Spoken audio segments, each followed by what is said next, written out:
नमस्कार, स्वागत है आपका। आपके साथ मैं आकांक्षा राजपूत। अब बारी है निकाय चुनाव की। जी हाँ, इस वक्त मैं मुजफ्फरनगर की धरती पर मौजूद हूँ और यहाँ पर जो निकाय चुनाव होने हैं वो 4 तारीख को होंगे। 6.5 लाख के करीब मतदाता हैं जो अपने मत का इस्तेमाल करेंगे। एक बार पिछली बार के नतीजों पर भी गौर करते हैं। पिछली बार के नतीजे देखिए तो यहाँ से मुजफ्फरनगर नगर पालिका से अंजू अग्रवाल को जीत मिली जो कि कांग्रेस में थी, यानी इस सीट पर कांग्रेस ने कब्जा जमाया। लेकिन बीजेपी का जैसा विधानसभा चुनाव के दौरान परिणाम रहा, उस तरह के नतीजे शहर की सरकार को देखते हुए बीजेपी के पक्ष में नहीं आए। समाजवादी पार्टी के लिए बात करें तो निराशाजनक परिणाम ही रहे समाजवादी पार्टी के लिए भी। लेकिन इस बार यहाँ की जनता क्या चाह रही है, क्या उनके मन में मुद्दे हैं और साथ ही यहाँ पर किस तरह की तैयारी है निकाय चुनाव को लेकर, कुछ पॉलिटिकल एंगल से भी ये जानने की हम कोशिश करेंगे। कुछ खास मेहमान हमारे साथ यहाँ पर जुड़ रहे हैं, उनका परिचय मैं आपसे करा देती हूँ। इस वक्त बीजेपी से संजय अग्रवाल जी हमारे साथ जुड़ रहे हैं और इस वक्त अखिलेश शर्मा बीजेपी से हमारे साथ जुड़ रहे हैं। रालोद से कमल गौतम हमारे साथ है और चंद्रवीर चौधरी भी इस वक्त रालोद से हमारे साथ जुड़ रहे हैं। सबसे पहले बीजेपी का रुख करते हैं क्योंकि देखिए विधानसभा चुनाव के परिणाम आपने देखे, लेकिन अब शहर की सरकार की बात है। तैयारी कैसी है? पिछली बार 3 से 4 सीट कब्जे में आई बीजेपी के शहर की सरकार में। अगर पूरे मुजफ्फरनगर जनपद को देखें, इस बार क्या टारगेट लेकर बीजेपी चल रही है, ये जानने की हम कोशिश करते हैं। बहुत स्वागत है आपका। अभी क्योंकि 4 तारीख को वोट डालने जाएंगे, तो अभी क्या तैयारी है आपकी मुजफ्फरनगर को लेकर? पार्टी विकास के मुद्दों पर, सुरक्षा के मुद्दों पर, बुलडोजर बाबा के मुद्दों पर और किसान के मुद्दों पर, जिस प्रकार गन्ने का पेमेंट हमने कराया, 1,43,000 करोड़ रुपया गन्ने का बकाया था जब सपा की सरकार थी। हमारी सरकार ने सभी पेमेंट कराया। डेवलपमेंट के ऊपर, विकास के ऊपर हम वोट मांगेंगे और निश्चित तौर पे जिस प्रकार से दूसरी बार उत्तर प्रदेश में हमारी सरकार बनी है, दूसरी बार मोदी जी की सरकार केंद्र में बनी है, निकाय चुनाव में भी हम भारी जीत दर्ज करने जा रहे हैं। तो इस बार ट्रिपल इंजन का फॉर्मूला अपनाएंगे? बिल्कुल, ट्रिपल इंजन का फॉर्मूला अपनाएंगे। 10 साल में नगर का विकास नहीं हुआ, नगर पीछे की तरफ गया और उस विकास को दोबारा जनता चाहती है और ट्रिपल इंजन की सरकार इस जिले में हर जगह भारतीय जनता पार्टी नगर में जीतेगी, चाहे नगर पंचायत हो या नगर पालिका। ठीक है, रालोद से भी इस वक्त खास मेहमान हमारे साथ हैं। कमल जी, क्या टारगेट लेकर चल रहे हैं? आज तो एक झटका भी आपको चुनाव आयोग की तरफ से लग गया।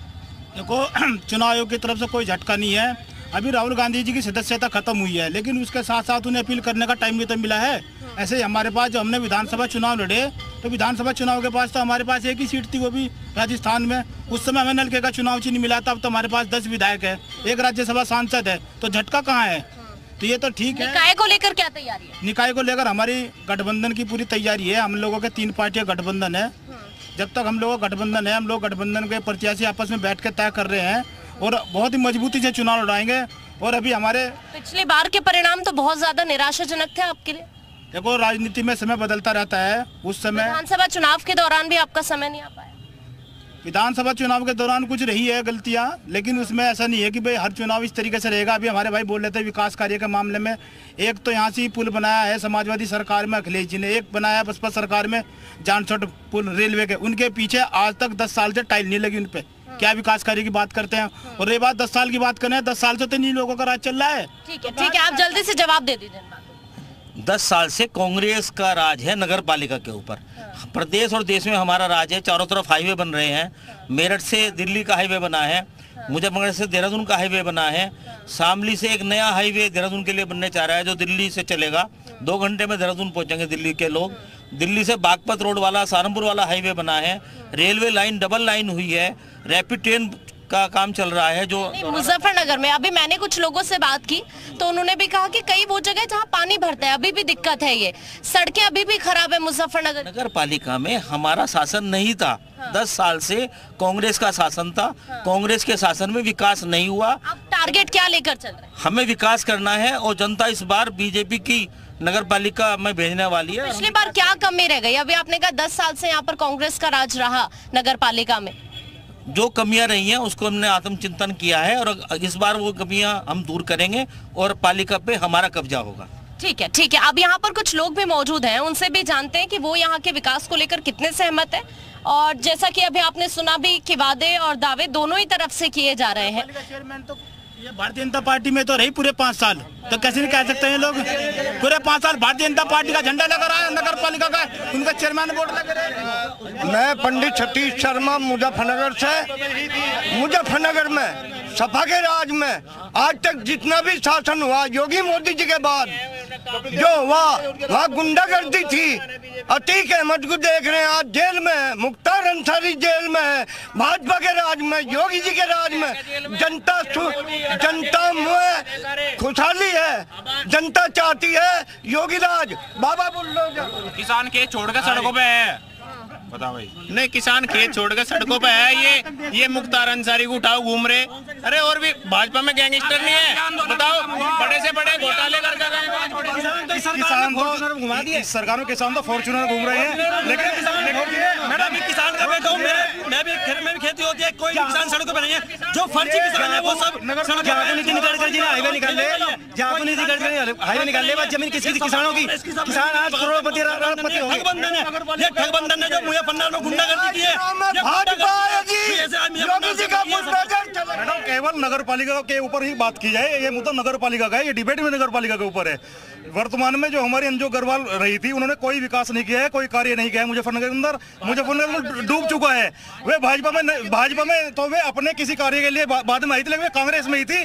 ठगबंधन कह रहे हैं आपको? देखो, अंजू अग्रवाल ने अगर कोई काम नहीं किया, इन लोगों ने पूरे 5 साल अपनी पार्टी में रखा। यहाँ के मंत्रियों ने, कपिल देव अग्रवाल ने और यहाँ के केंद्रीय मंत्रियों ने काम नहीं करने दिया। भारतीय जनता पार्टी ने अंजू अग्रवाल के वित्तीय अधिकार सीज किए, यानी कि भारतीय जनता पार्टी भ्रष्टाचार के खिलाफ है, भ्रष्टाचार के पक्ष में नहीं है। अधिकार सीज किए और उसको कोई काम हमने अभी झूठ बोल रहे हैं। 5 साल बता रहे हैं राष्ट्रीय लोकदल के कैसे नेता है जो बता रहे हैं 5 साल भाजपा में नहीं, जानकारी नहीं है कि 5 साल से अभी आई है। पिछले 1 साल से उन्होंने भाजपा कांग्रेस की है। मैडम, इन्हें प्रवक्ता किसने बना दिया है? अगर हमें जानकारी नहीं था, इनसे पूछो कि भारतीय जनता पार्टी में कितने दिन नहीं बता। मंजू अग्रवाल आप बता दें कितने दिन नहीं। स्थानीय मंत्री है, सदर से विधायक है, इसी सीट से। वे पहले चेयरमैन थे, उनकी खुद असमंजस चल रही है, वे खुद उनके अधिकार सीज करवा रहे हैं इनकी चेयरपर्सन के। तो वे विकास कहाँ से कर पाएंगे? कहीं नहीं करने दिया। कपिल देव अग्रवाल ने उसको काम नहीं करने दिया, चेयरमैन को, पूरे 5 साल। वो क्योंकि कपिल देव अग्रवाल के खिलाफ इन लोगों ने जब चेयरमैन ने घोटाला किया था। हिंदू मुस्लिम के अलावा इनके पास भाजपा सरकार में भ्रष्टाचार नहीं चलने का।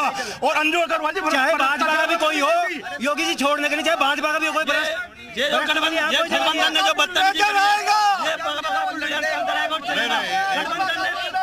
देखिए, एक बात समझ, स्वर्गीय चौधरी अजीत सिंह जी ने, परम आदरणीय अजीत सिंह जी ने ये कहा था, जिस गाड़ी में सपा का झंडा उसमें बैठा कोई गुंडा, ये अजीत सिंह ने कहा था। अजीत सिंह जी ने कही थी ये बात। और यहाँ पर समाजवादी पार्टी के शासन में हमारी बहन बेटियों का क्या आलम था, कितनी बदतमीजी उनके साथ होती थी। गुंडे व्यापारी के साथ क्या आलम करते थे। हम व्यापारी लोग हैं, हम उधार में जाते थे ना, 4-5 बजे फोन आने शुरू हो जाते थे, बेटे घर आ जा, काम छोड़ के घर आ जा। मैडम, एक मिनट पहले बात सुन लो। इनका पहले एक नियम था, मिले मुलायम काशी राम, धूल में उड़ गई जय श्री राम।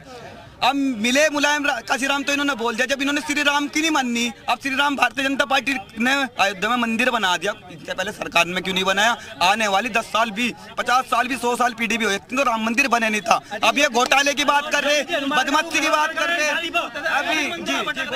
अभी हमारे भाई ने कहा है कि चौधरी अजीत सिंह जी ने कहा था कि जो सपा का झंडा लग रहा है वो गुंडा है। लेकिन अटल बिहारी वाजपेयी जी ने कहा था कि जब गुजरात में दंगा हुआ है उसमें राजधर्म का पालन होना चाहिए। उन्होंने पूरे प्रदेश की, पूरे भारत की जिम्मेदारी दे दी। जिन्होंने राजधर्म का पालन उस समय नहीं करा, वो आज कर लेंगे।